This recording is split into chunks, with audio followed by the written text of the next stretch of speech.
Ça vous intéresse? Bien.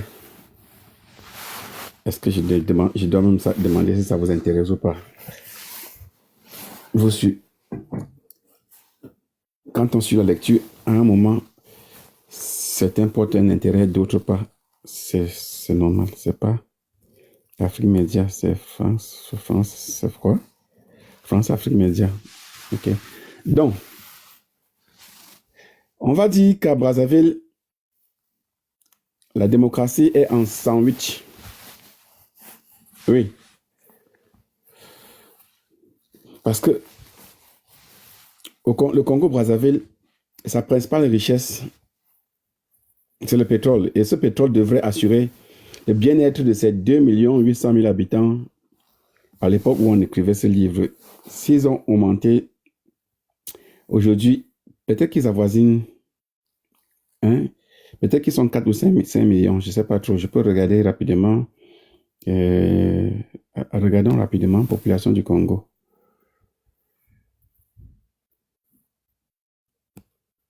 Population du Congo.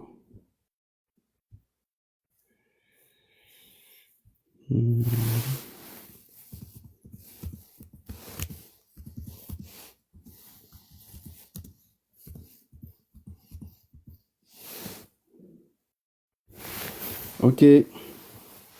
Selon intelligence artificielle, les Congolais en 2025 avaient atteint 6 millions 48 000 habitants. C'est beaucoup, hein? Donc le nombre a carrément doublé, quoi. Le nombre a carrément doublé entre le moment où on écrivait ce livre et aujourd'hui. Bien. Donc, entre la fin du 20e siècle et le début du 21e siècle, dans les 2 dernières décennies, le nombre de Congolais a carrément doublé. Donc, principale richesse du Congo-Brazzaville, le pétrole devrait assurer le bien-être de ces 6,2 millions d'habitants. Oui, de ces 6,2 millions d'habitants. Il en a fait durcir les luttes intestines jusqu'au déchaînement des milices ethniques et mis, entre parenthèses, une aspiration démocratique pourtant très clairement exprimée. ELF et les réseaux france-africains connexes font en ce pays la politique de la France et souvent la politique tout court. C'est du moins leur ambition. La démocratisation, la contrecarria, qu'est-ce que j'ai dit? La démocratisation, la contrecarrait.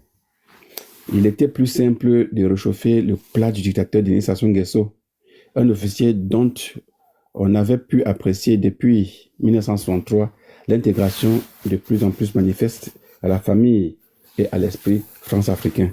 N'est-il pas devenu le beau-père de Bongo? Oui, la question est posée, mais la réponse c'est oui. N'est-il pas initié à la Grande Loge nationale de France? La question est posée, la réponse est oui.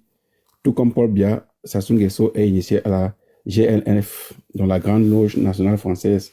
Donc, ça, c'est la Rose-Croix. Qu'est-ce que c'est dit là? La franc-maçonnerie. Et en même temps, la Rose-Croix, ils sont aussi dans la Rose-Croix, tous ces gens-là. Donc, lui qui joua au marxiste pur et dur, n'a-t-il pas noué de solides amitiés avec les chefs du RPR et les Huiles d'Elf? Oui. La question est posée, la réponse est oui. Il a été un temps marxiste, toujours sous le contrôle d'Elf.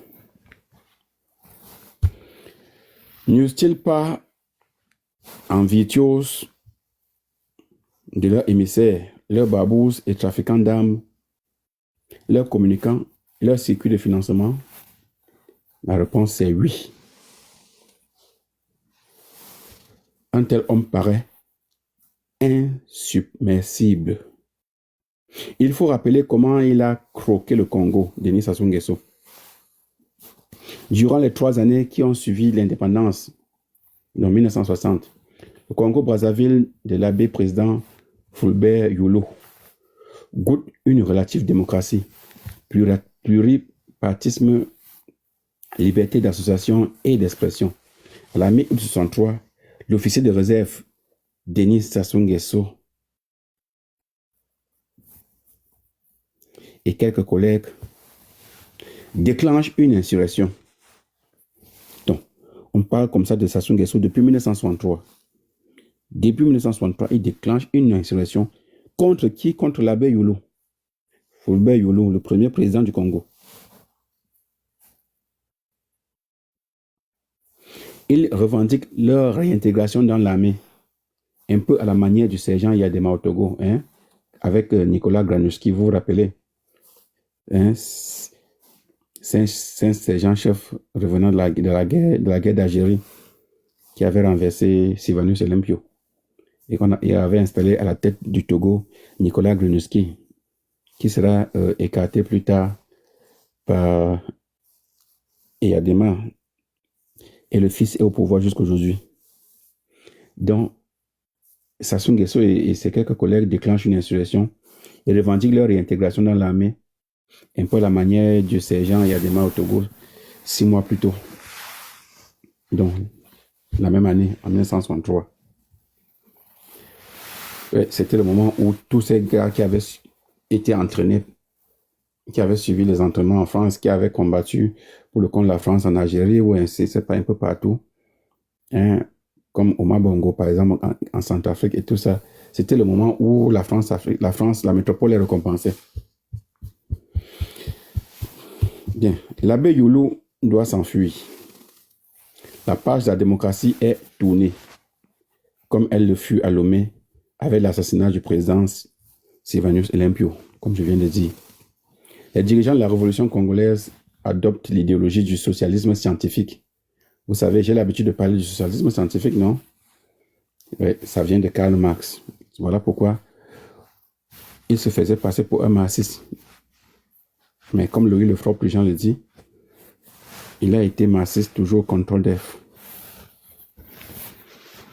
Donc, les gars adoptent l'idéologie du socialisme scientifique et créent un parti unique, le MRR, Mouvement National de la Révolution.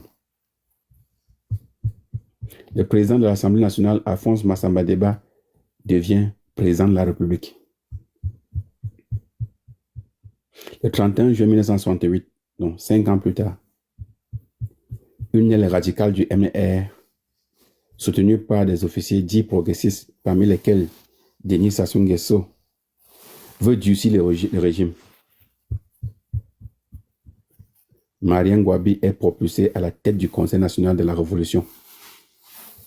Voilà là où l'histoire commence à être belle à raconter. Oui. Comme au Burkina Faso, avec Thomas Sankara, Blaise Compaoré et comment on appelait son plus proche là. Oui. Comme au Burkina Faso, au Congo aussi, ils étaient 3 amis. Il y avait Marien Ngouabi, le marxiste, Denis Sassou Nguesso, le marxiste, et Joachim Yombi Opango. Voilà, donc, et le parti. Donc, ils vont propulser, Marien Ngouabi sera propulsé à la tête du Conseil national de la Révolution, et le parti unique va maintenant s'appeler désormais le PCT, donc le Parti congolais du travail. L'international et le drapeau rouge deviennent l'hymne et l'emblème national. L'économie est étatisée. Le Congo est le pays plus marxiste-léniniste en Afrique. C'est le premier pays marxiste-léniniste en Afrique, le Congo, à cette époque. Il y restera 23 ans. Le régime policier est agité de luttes intestines et régionales, s'achevant en rectification idéologique. Denis Sassou Nguesso commande le GAP, dont le groupe Ario-Porté, dont sont issus les maîtres du pays. Il organise et dirige la sécurité d'État. Une série de dirigeants, Kikanga et ses amis, sont éliminés en 1970. En 1972, c'est au tour d'Ange Diawara et de la gauche historique du PCT. une centaine de personnes sont exécutées. Au début 1977, le président en exercice, Marien Ngouabi,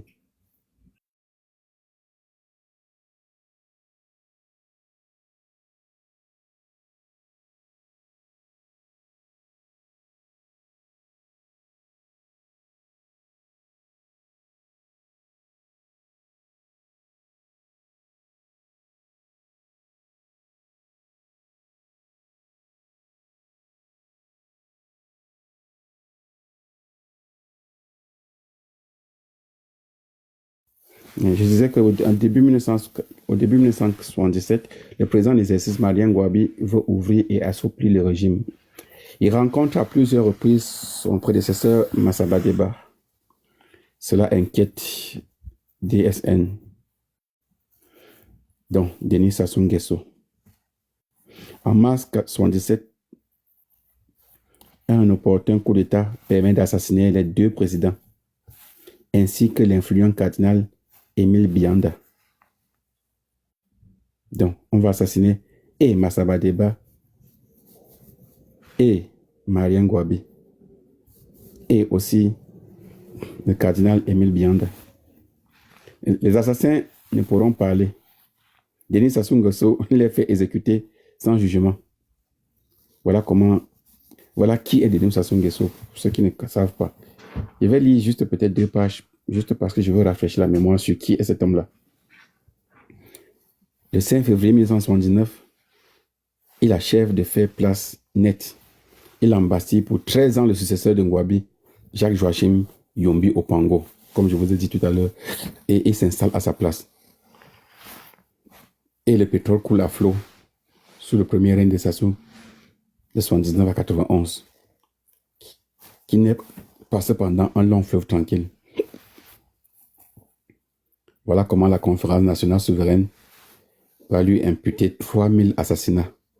Il sera accusé pour 3000 assassinats. Le capitaine Pierre Anga, membre du comité militaire, avait osé accuser Denis Sassou Nguesso d'être l'instigateur du meurtre du président Ngouabi. Sassou assigna à résidence cet opportun dans son village natal. Il faut aussi noter que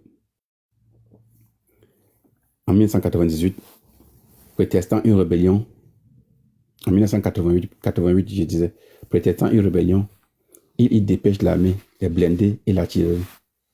Un massacre s'ensuit. Donc ça, c'est avant même la guerre de 97. En 88, il avait déjà fait ça. Il avait prétexté qu'avec une rébellion, il avait dépêché l'armée, les blindés et l'artillerie pour massacrer. Il avait massacré les gens. Donc, qui a transporté les troupes et leurs armes lourdes? La question est posée. Un avion militaire C-130 envoyé par le premier ministre français d'alors, Jacques Chirac. Comprenez? Sassou, le colonel rouge, est déjà au mieux avec le RPR. Ouais. Donc, voilà l'entrée de Sassou Nguesso. Et voilà comment Sassou Nguesso prend le pouvoir avec tout ce que vous avez aujourd'hui là, jusqu'à ce qui s'est passé. Donc, après, on a ce qui s'est passé après la conférence nationale et ce qui s'est passé avec la guerre jusqu'à ce que Sassou est là comme ça. Les Congolais comptent Sassou 1, Sassou 2, Sassou 3, Sassou 4, Sassou 5. Je ne sais pas, il est peut-être à Sassou 15 déjà. Et il a une fois de plus, je ne sais pas, toutes les élections pour se représenter encore. Il a déjà préparé tous ses enfants pour assurer la relève. Donc vous voyez, les amis, en Afrique centrale, on vit la même chose. Partout, à toutes les frontières. Donc, c'est ça. Est-ce que ça peut me permettre de dire quelques mots aussi de... Est-ce qu'on peut profiter pour... Non, it's not noir silence. This is not noir silence, it's another book. Ça peut nous permettre aussi de toucher quelques lignes sur la Guinée-Conakry. Non, Guinée-Bissau, oui, je pense que avec ce qui se passe, on peut toucher, on peut dire quelque chose sur la Guinée-Bissau. Mhm. Ou bien.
Oh, Titi Lionel, tu suivais. Ok. Ok, si vous dites que c'est intéressant, ok, en quelques mots, on va parler de Guinée-Bissau. Donc, parlons de l'assaut de la Guinée-Bissau, un pays méconnu.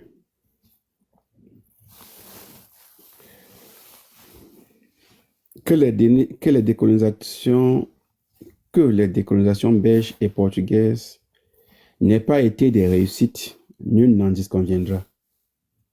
Mhm. Quand on parle de décolonisation belge, on parle par exemple de Congo-Kinshasa ou, je sais pas, d'autres pays, d'autres pays voisins. Portugaise, on va parler de l'Angola et autres. Mais quand si on dit que des décolonisations belges et portugaises n'aient pas été des réussites, nul n'en disconviendra. Les résultats obtenus dans les ex-colonies françaises par le maintien d'une présence étouffante de l'ex-métropole ne sont pas tels qu'ils justifient d'aller étendre cette présence aux anciens protégés de Bruxelles et Lisbonne. Quand on parle des anciens protégés de Bruxelles et Lisbonne, je vous ai dit, il peut s'agir de Guinée-Bissau pour Lisbonne,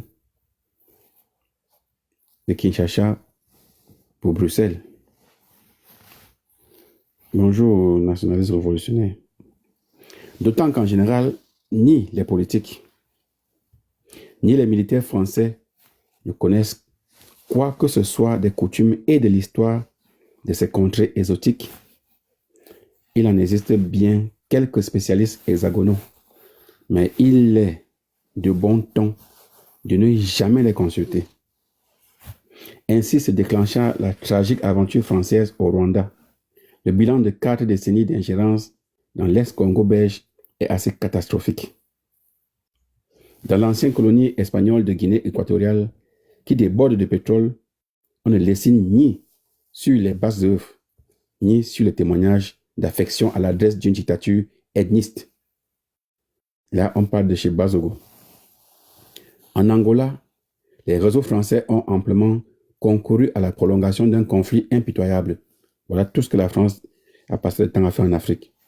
Donc la France ne se contente pas seulement de faire ça dans ses anciens précarés, mais la France se balade partout, hein, chez les anglophones, chez les lusophones, chez tout le monde. La France sème la pagaille partout. Partout où elle passe, c'est la terreur, c'est la désolation. C'est le sang qui coule, qui coule. C'est ça la France, c'est ça la France. Si quelqu'un vous demande pourquoi vous détestez la France, dites-lui que la France est dans tout ce qu'il y a de mal en Afrique. Tout. La France ne se limite pas à ses anciens précarés, non. La France a été en Angola, en Guinée équatoriale. La Guinée équatoriale s'est vue entrer dans le comment je vais appeler ça, dans le club des utilisateurs du franc CFA.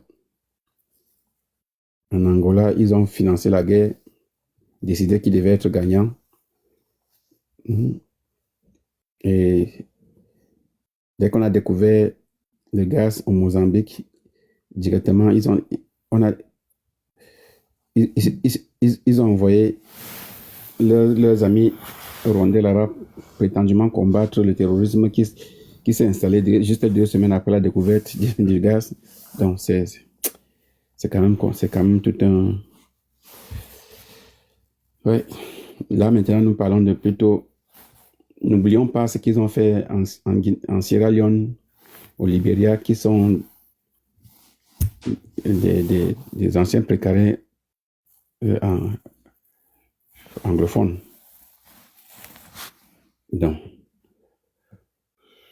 sans compter la guerre civile qu'ils ont déclenchée au Nigeria, qui a fait plus d'1 million de morts.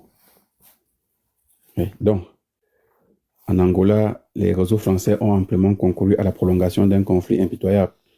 En Afrique anglophone, les guerres civiles qu'alluma la France-Afrique au Nigeria et au Libéria ont fait d'innombrables victimes. Et voilà qu'en 1998, après avoir solennellement proclamé la fin des ingérences, on a remis le doigt dans l'engrenage à quelques encablures de Dakar. L'endroit est parfaitement inconnu du grand public.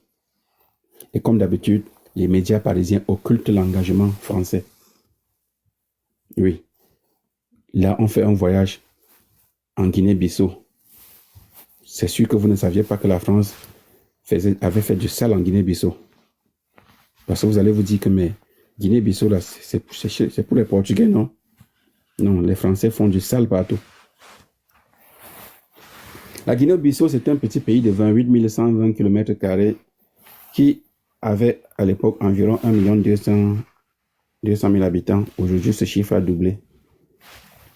Oui, la croissance de la population jusqu'en 2015 était de 2% par an. L'espérance de vie était seulement de 43 ans avant la fin du XXe siècle. Donc là, nous sommes vers de 1995 à 2000. La mortalité des moins de 5 ans était de 22,3%. Là, on sait que la principale agglomération, c'est Bissau. Donc, Guinée-Bissau, capitale Bissau. Produit national brut, 280 millions de dollars, soit $250 par habitant. Dette extérieure, 900 millions de dollars, soit 154% du produit national brut. Aide publique au développement reçu, 180 millions de dollars, soit 73% du produit national brut et $168 par habitant. Taux d'alphabétisation des adultes, 55%. Population ayant accès à l'eau potable, 59%. Agriculture, 85% de la population active. Taux annuel de déforestation, 0,4%. Monnaie franc CFA. En Guinée-Bissau, monnaie franc CFA. Comment ça? Je croyais que c'était pour les anciens pour les anciens précarés français, non? Bien. Donc, allons voir ce que la France a fait en Guinée. La Guinée-Bissau, du nom de sa capitale, est l'ex-Guinée portugaise. Découverte en 1446 par les navigateurs de Lisbonne, elle a subi l'une des plus longues colonisations occidentales, 5 siècles, et l'une des plus longues guerres de décolonisation de 1962 à 1974. Oui, c'est là où on va vous parler des grands guerriers, hein, comme Amical Cabral. Oui. Dans cette lutte, les indépendantistes guinéens étaient encore associés à ceux du Cap-Vert au sein du PAIGC. Ça s'appelait le Parti africain pour l'indépendance de la Guinée et des îles du Cap-Vert. Donc, dans cette lutte, cette lutte était aussi menée par le légendaire Amical Cabral, comme je l'ai dit tantôt. Assassiné en 1973, à la veille même de l'indépendance, puisque leur combat, leur guerre de décolonisation va de 62 à 74. Amical Cabral fut assassiné en 1973 à la veille de l'indépendance. Il est remplacé par son demi-frère Luis. En 1975, l'Est-Guinée portugaise et le Cap-Vert se dissocient, formant 2 États distincts. La Guinée est sortie ruinée de l'interminable guerre d'indépendance. Pays non stratégique, démuni de ressources minières, elle a sombré ensuite dans les luttes intestines. João Bernardo Vieira Dinino a renversé son compagnon Luis Cabral. Sa gestion clanique et corrompue a vidé les caisses de l'État et cumulé une dette énorme, 3,5 années de revenus, rendant le pays totalement dépendant de l'aide internationale, presque les 3/4 du produit national brut en 1995. De plus en plus impopulaire, Nino Vieira a certes remporté en 1994 le scrutin présidentiel, mais de façon suspecte. Son régime ne tenait qu'à un fil. Cependant, le Sénégal voisin, et par suite la France-Afrique, manifestait un intérêt croissant pour cet État en déshérence. Longuigne les droits de pêche sur ces côtes très poissonneuses.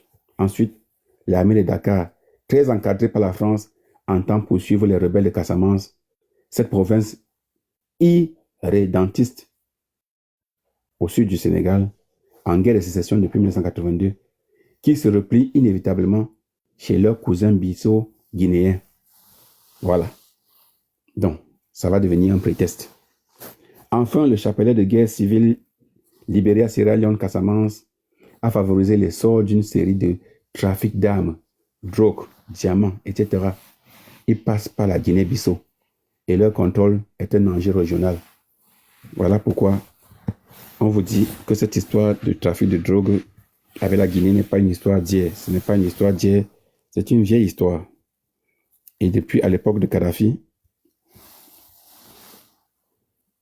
le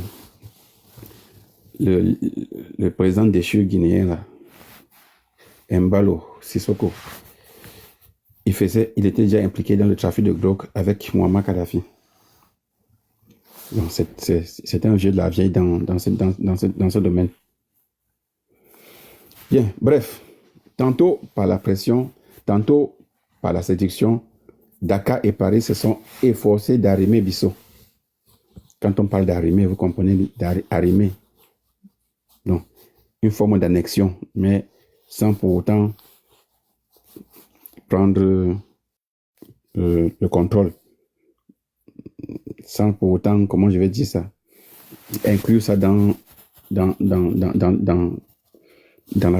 la partie qui va arrimer, mais plutôt avoir le contrôle de ce territoire-là par quelqu'un qu'on choisit et qui travaille comme un valet, oui, comme un laquais, c'est ça, arrimer, comme la France voulait arrimer le Cameroun. Donc, malgré sa situation financière désastreuse, la Guinée-Bissau a pu entrer en 1997 dans la zone franc. Elle a dû concéder au Sénégal des accords lyonnais sur la pêche et promettre de fermer son territoire à la rébellion casamançaise. La lutte du continent, qu'est-ce que j'ai dit?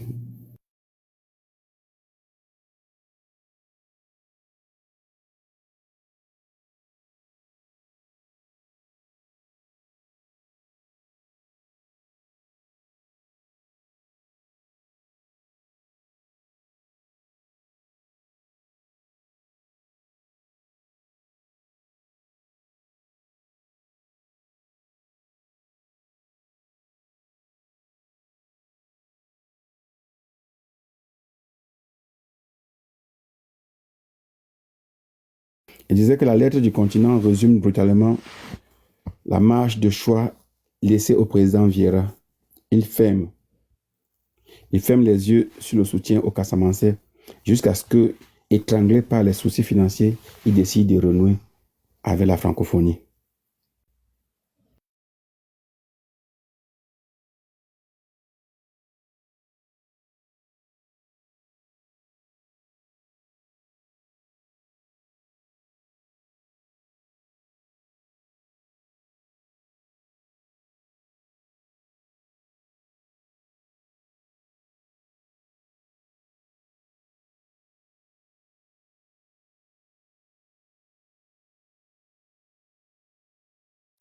Dans le dossier noir numéro 10, France-Sénégal, que j'ai lu avec vous ici, qui a pour titre La vitrine craquelée.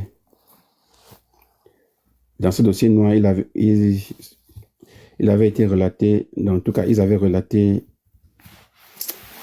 les multiples dérives qui minent un pays souvent présenté comme un modèle, dont le Sénégal. On présente souvent le Sénégal comme un modèle, mais c'est, comme je viens de dire, c'est une vitrine craquelée. Un pays avec qu'on présente comme étant le pays le plus démocratique des précarés français. Pourtant, c'est une démocratie privatisée. Diomaye Faye se fait financer, sa campagne est financée à hauteur de millions d'euros par les barbouzes, par les réseaux france-africains. Et on nous présente le nouveau régime sénégalais ou les nouveaux dirigeants sénégalais comme étant ceux-là qui sont venus libérer le Sénégal, comme des nationalistes, comme blablabla, blablabla, alors que il n'y a rien de tout cela. Diomaye Faye est autant un laquais que l'était celui qui a été renversé, Macky Sall. Voilà pourquoi on parle de vitrine craquelée. Donc, dans le dossier numéro 10, qui a pour titre France-Sénégal, la vitrine craquelée, nous avons relaté les multiples dérives qui minent un pays souvent présenté comme un modèle: corruption presque inégalée, paupérisation, trucage systématique des élections, torture des détenus, exacerbation des ressentiments entre les castes, refus d'un traitement politique de la question casamançaise, ce qui conduit l'armée installée dans la guerre à imposer progressivement ses perspectives au pouvoir civil.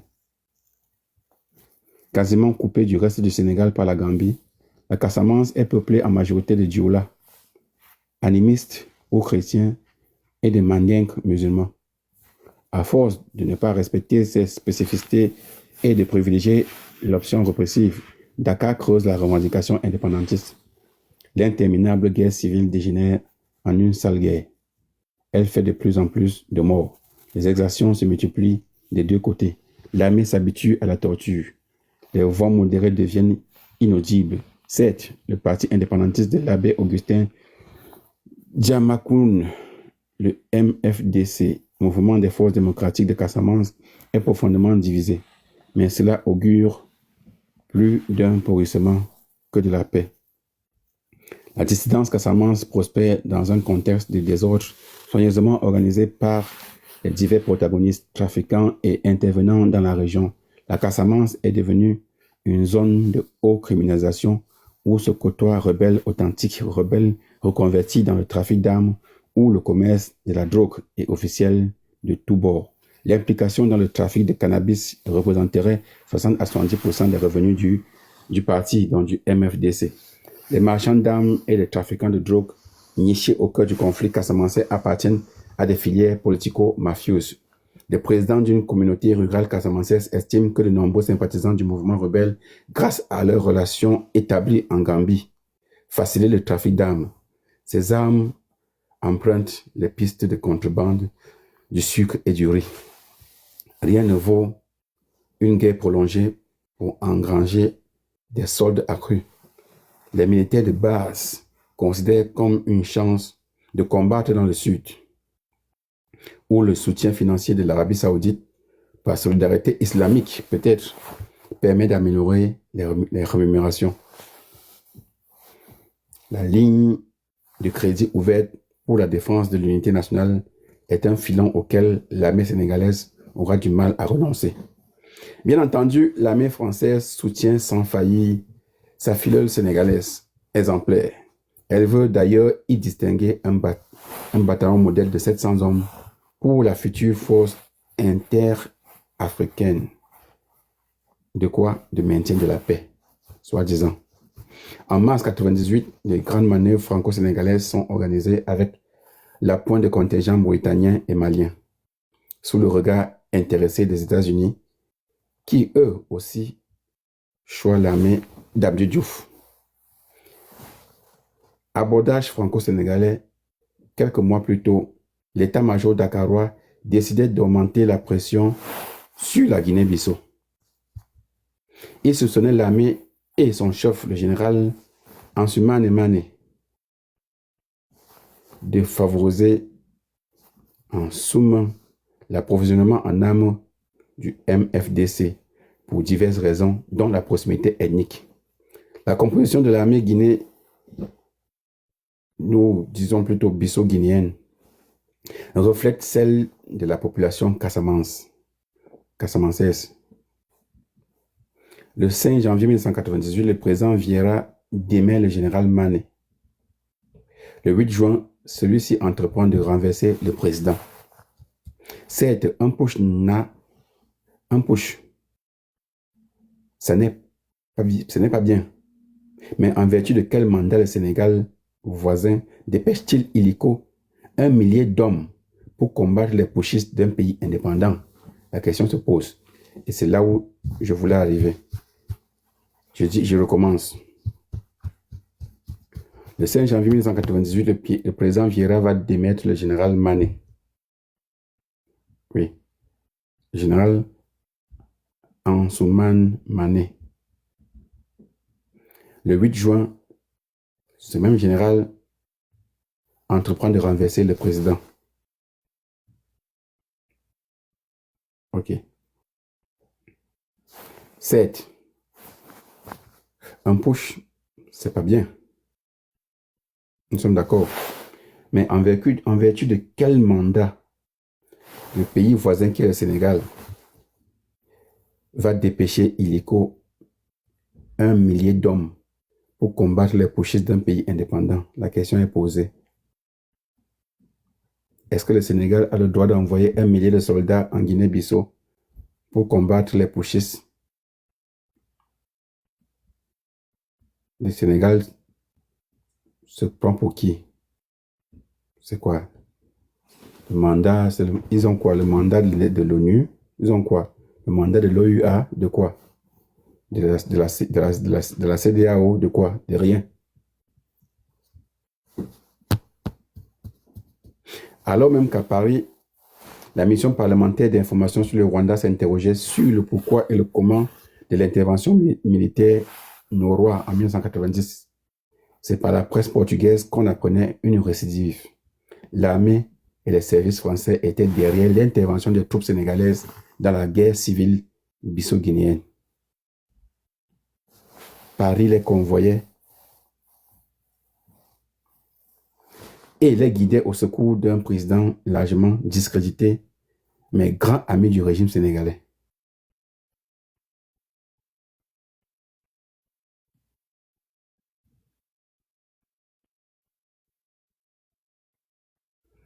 Il faut retenir que La lettre du continent, publiée le 9/7/98, rappelle par ailleurs que beaucoup de Casamançais ont combattu dans les rangs du PAIGC lors de la guerre de libération. Le même journal rappelle que ces milliers de soldats envoyés par le Sénégal deviendront 1500. Le corps expéditionnaire sénégalais est accompagné en mode mineur par 300 à 400 militaires de Guinée-Conakry. Tout ça au nom de la France.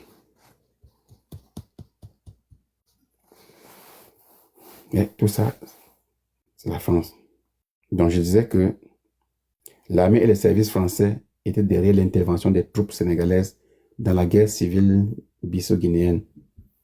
Paris les convoyait et les guidait au secours d'un président largement discrédité, mais grand ami du régime sénégalais. Un témoin, Carlos Schwartz, affirme avoir vu les Français débarquer des troupes et du matériel au sud du Sénégal. 20 militaires français, amenés par la corvette Drogo, orientent et conseillent le corps expéditionnaire sénégalais.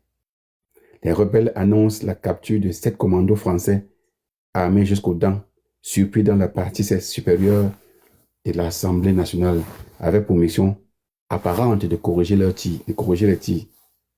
Un groupe d'une douzaine d'agents secrets spécialisés en politique africaine est déposé mardi 30 juin à Bissau par une des frégates les mieux équipées, la Foudre. Il s'agit d'hommes parmi les mieux formés du monde pour ce type d'opération. Outre le renfort de l'intelligence, la France a dans la zone de Bissau différents types de navires, dont un, aux yeux de tous, aurait lâché un engin de débarquement chargé de munitions et véhicules en direction des Sénégalais. À Dakar, des navires français auraient déchargé armes et vivres en soutien aux forces sénégalaises. Tout ça pour aller faire un coup pour aller renverser un président en Guinée-Bissau.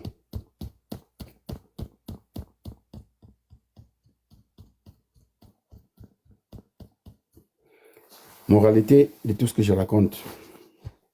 La coopération militaire franco-sénégalaise est aussi destinée à doter l'allié dakarois d'un statut de puissance régionale. L'armée française n'hésite pas à s'impliquer dans les travaux pratiques, l'occupation d'un pays voisin. Car c'est une occupation qu'il s'agit.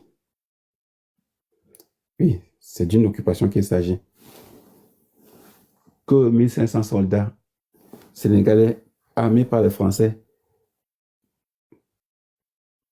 débarquent en Guinée-Bissau pour faire un coup d'État, il s'agit là d'une occupation et rien d'autre. C'est d'une occupation qu'il s'agit.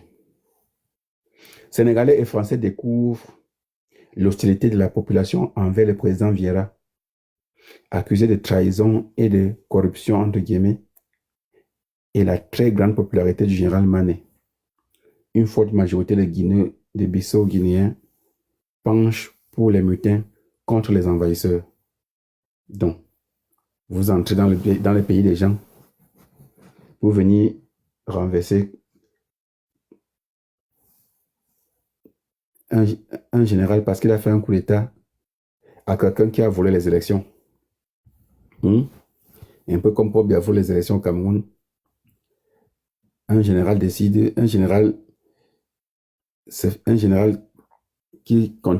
dit à Paul Biya que ce que tu fais n'est pas bien, Paul Biya le vit. Et le gars, 5 jours plus tard, il appelle ces gars qui étaient fidèles à lui. Il les organise, ils partent renverser Paul Biya.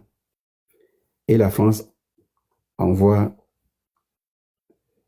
1000 soldats gabonais et 300 à 400 soldats congolais pour venir renverser le général qui a pris le pouvoir, Paul Biya. C'est ce que je suis en train de dire là. C'est exactement ce qui s'est passé en Guinée-Bissau. La réalité, c'est que quand ça se passe comme ça, mon frère, vous prenez pour qui? La population, même si la population pouvait dire que non, nous on n'aime pas les coups d'État, quand on vous voit arriver, On vous demande, mais qui vous a appelé ici? Donc voilà comment la population s'est mise plutôt à soutenir ceux qui ont fait le coup d'État. Mais une forte majorité des Bissau-Guinéens penche pour les mutins contre les envahisseurs. Ouais.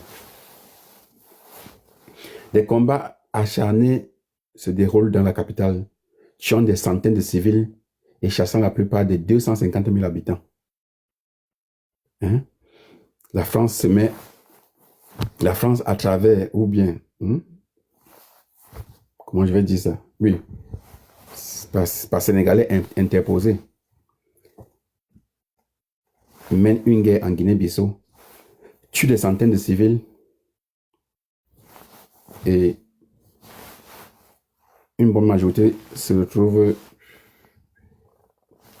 en situation de déplacés internes.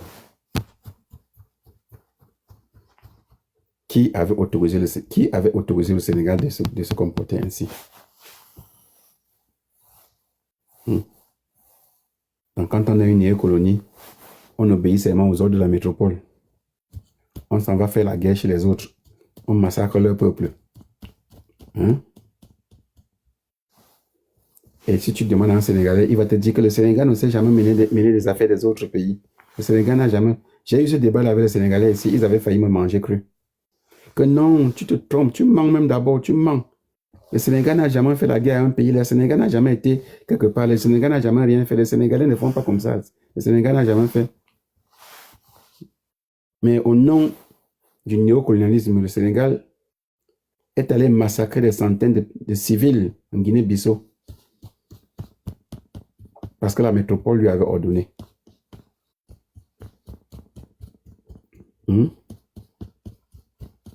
Embarquant 1500 soldats et du matériel militaire de guerre.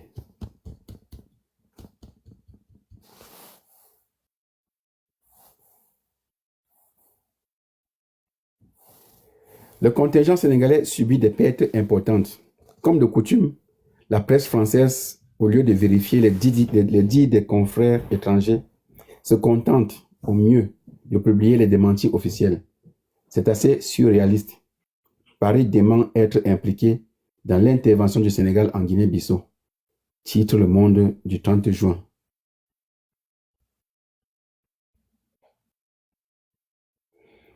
L'homme 369. Mais les informations que vous partagez là, 99% des Sénégalais ne sont pas au courant.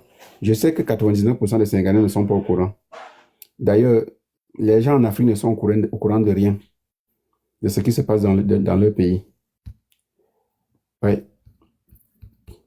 Les Camerounais aussi racontent partout que leur président est celui-là qui ne sait jamais mener les affaires des autres. Il est silencieux, il est calme, il est chez lui, il est fait ceci. Pourtant, mais c'est l'un des sales traîtres que l'Afrique n'a jamais connu. Dans tous les guerres qu'il y a eu dans la sous-région, il a été impliqué. Vente d'armes, trafic d'armes, soutien par-ci par-là. Il est juste sournois, mais il est dangereux. C'est comme ça. Donc, tout comme les Camerounais, les Sénégalais ne savent, 99% des Sénégalais ne sont pas au courant de ce que je suis en train de lire là, c'est vrai. Ce que tu dis n'est pas faux. Mais il n'y a pas que les Sénégalais, c'est comme ça que les Africains sont.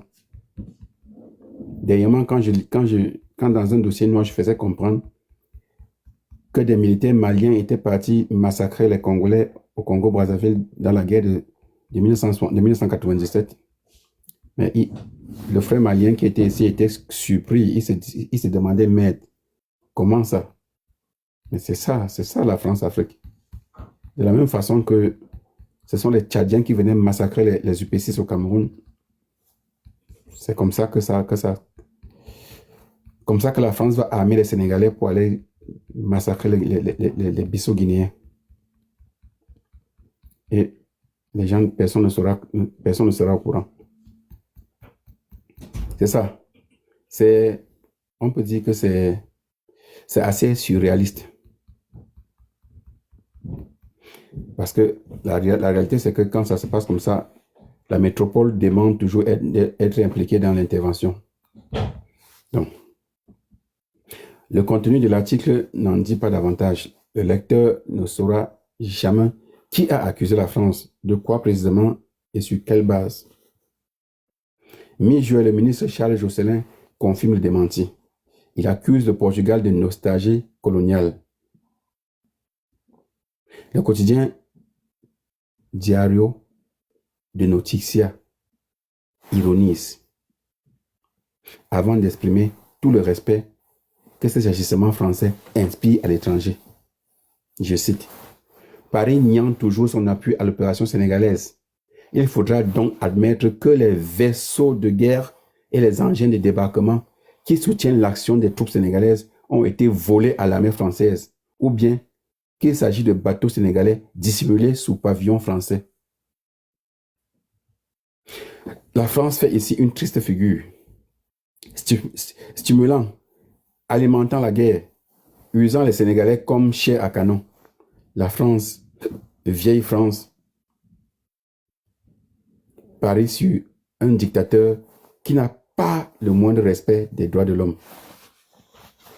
Oui, la France pariait sur Vieira, parce qu'il fallait que Vieira vole les élections en Guinée-Bissau pour que le trafic de drogue continue à fonctionner, pour qu'on continue à exploiter le poisson de Guinée offshore gratuitement, pour qu'on continue à faire beaucoup de choses.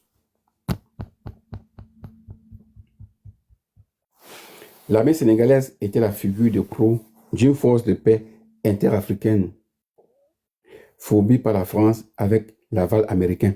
Comme vous savez, vous voyez, c'est toujours avec l'aval américain. Les Français ne font jamais quelque chose sans l'aval des Américains. Ils sont toujours complices. D'ailleurs, la France a été, comme j'ai toujours eu à le préciser, la France avait été toujours en sous-traitance jusqu'à ce que le mur de Berlin tombe. Ouais. Ceci se passe après la chute du mur de Berlin, mais Français et Américains s'entendaient toujours. Comme ils se sont entendus pour renverser Laurent Gbagbo en Côte d'Ivoire, ils s'entendent toujours. Comme ils se sont entendus pour faire la guerre au Libéria avec Charles Taylor, comme ils se sont entendus pour faire la guerre en Sierra Leone avec Fodé Sonko, comme ils se sont entendus pour faire la guerre au Congo avec Denis Sassou Nguesso. Ils s'entendent toujours. Au Congo Kinshasa, la France soutenait un camp, les Américains soutenaient l'autre camp. Mais si tu vas croire qu'il y a un qui est bien et que l'autre est méchant, tu te trompes. Parce qu'ils s'entendent comme ça. Je prends un camp, tu prends l'autre camp. On fait semblant de se combattre alors que ce sont les Noirs qui s'entretuent. Ouais. Au Cameroun, Français et Américains s'entendent bien, non? La France, ses intérêts sont protégés. Les Américains, ils peuvent avoir le gaz et le pétrole offshore dans la partie Yoyo-Yolanda avec Chevron. Ils peuvent exploiter le nickel là-bas à l'est avec Jean-Vic et tout ça. Il n'y a pas de problème. Paul Biya est le meilleur président du monde en ce moment-là. Et comme ça, ils travaillent toujours ensemble, Français et Américains. Bien. Paris et Washington lui ont prodigué armement et instructions. Sans délai. Voilà ces apports mobilisés dans une aventure militaire sénégalaise, sans doute destinée à torpiller une négociation politique prometteuse sur le conflit casamançais. Le tout au service des vieilles lunes de la géopolitique francophone. Un pas vide. Jacques Chirac déclarait solennellement le 30 juin, je cite, « Le temps des interventions militaires est dépassé. Des accords de défense existent, mais la France n'interviendra pas là où elle n'est pas liée. Sérieusement, dont elle était liée en Guinée-Bissau. Il n'y aura pas d'ingérence. C'est vrai ça. Elle a quand même fait la guerre au Congo, au Libéria, en Sierra Leone, dans la même période. C'était lors d'une visite officielle en Angola que ce propos. L'Angola, c'est aussi un autre pays lusophone. On n'y comprend pas très bien le français là-bas. Et il y a bien longtemps que plus qu'un Africain ne... On nous dit qu'il y a bien longtemps que plus ne prend le discours élyséen au pied de la lettre. Parce que les histoires de que la France ne s'ingère pas, la France ne fait pas ceci, c'est des conneries. Le 27 août, un premier cessez-le-feu est signé sous la double égide de la CEDEAO, de la CPLP, Communauté des pays de langue portugaise. La première, plutôt favorable au président Vieira, est plus sensible à la diplomatie de l'un de ses membres, le Sénégal. La seconde, plus ouverte aux revendications des missions. De quoi? Non. Un de ses membres, le Sénégal. La seconde, plus ouverte aux revendications des mutins appuyés par la majorité de la population. Ok. Ce premier cessez-le-feu n'a pas tenu 2 mois en Guinée-Bissau, tandis que les rebelles casamançais venaient renforcer le camp rebelle. Ça commençait à bien faire. Les combats reprenaient le 17 octobre, causant de nouvelles pertes à l'armée sénégalaise. La rébellion contrôlait la majeure partie du pays et renforçait ses positions dans la capitale. Mes chers amis, quand vous écoutez ce genre de lecture, la première question que vous devez... Les rebelles casamançais, pour qui viennent renforcer, qui finançait ces rébellions casamançaises-là? Vous croyez que c'était qui? Que c'était un homme d'affaires africain? Non. Non, les gars. C'est toujours entre eux, c'est toujours eux là-bas. Donc, les Américains financent. On prétend qu'on combat un côté, on combat l'autre côté, alors qu'en réalité, on ne combat rien. Tout ça, c'est pour que les Africains s'entretuent. Ouais. Le but recherché ici, c'est que les moins, à travers cela, on peut réduire la démographie. Puisqu'on vous demande d'arrêter d'accoucher, vous ne voulez pas arrêter d'accoucher. Préservatif ou Kalachnikov. Vous ne voulez pas mettre le préservatif, on va vous montrer comment finir avec ce que vous accouchez. C'est comme ça. On va mettre la guerre. Vous allez le seul peuple au monde à qui les demander de s'entretuer et ils le font sans se poser des questions des décennies.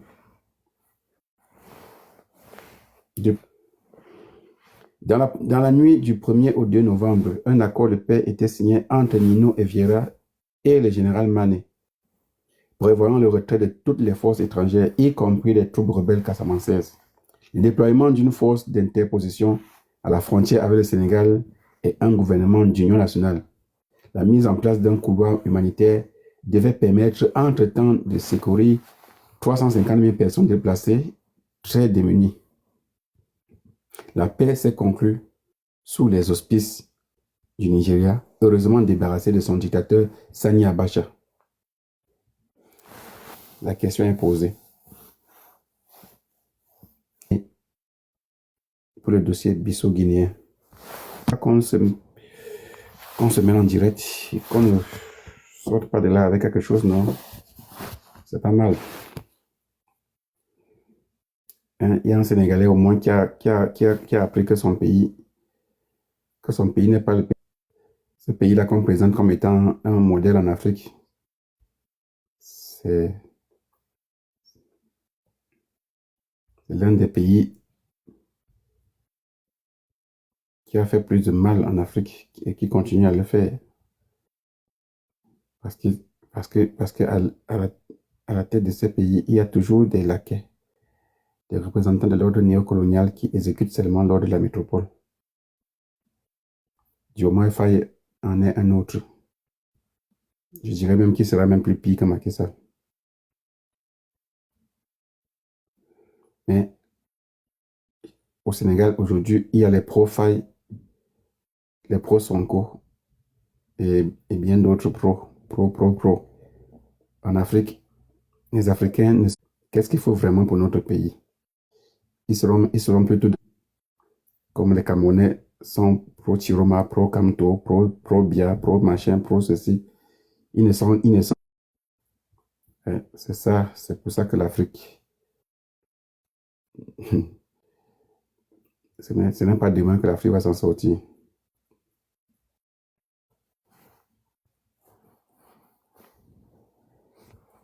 On n'est jamais pro-peuple.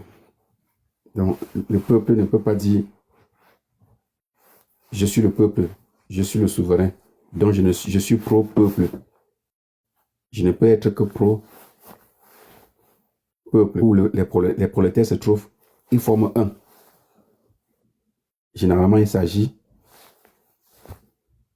du prolétariat, pas de la bourgeoisie. Les bourgeois ne sont pas dans vos affaires là. Ils vivent leur belle vie là. Donc, en réalité, les Africains devraient être prolétaires, si on peut dire comme ça, et non pro un tel, pro un tel, pro un tel, pro un tel. Ça n'empêche pas que si sur le terrain politique, s'il y a des élections chez vous et que quelqu'un vous présente un bon projet de société, vous allez voter pour cette personne. Non, vous pouvez même être pro, mais pas pro quelqu'un. On peut être les pro-cantoïsme, hein, parce que le cantoïsme en ce moment devient une idéologie. C'est, comment on dit, c'est un modèle. Donc, il faut apprendre à sortir de là.